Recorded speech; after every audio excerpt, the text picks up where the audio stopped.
ni Jollibee na sama si Ate Disha ay grateful and Godspeed. Galing yan sa isa sa mga bisita ni Ate Disha. Ayan, so, bupunong niya dun sa likod Jollibee. Hindi din niya Jollibee. Ginawag siya ni Ate Disha. Ayan po. And now, bupunong ang ating best friend sa likuran. Ayan, dyan kasi tinago ni Henry kanina Jollibee. And now, saan kaya yung birthday gift ni Jollibee? Birthday siya. Ayan, nandito si Jollibee pumuna. Ito ni Jollibee. Birthday siya. Ano, Ate Disha? Let's open it.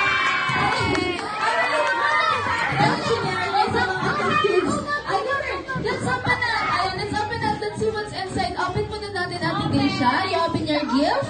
Ayan, open natin. Ano kaya yung birthday gift? Ano ba yung birthday gift ni Jollibee, Hetty? Alam mo, Jollibee, kasi sabi ni Hetty kanina, you have a special gift then. Ano ba yung Jollibee? Ayan, hinahanap ng ating best friend. Nasaan kaya nilagay ng ating best friend? At hindi yan Jollibee, galing yan sa isang bisita Jollibee. Kasing kulay, hindi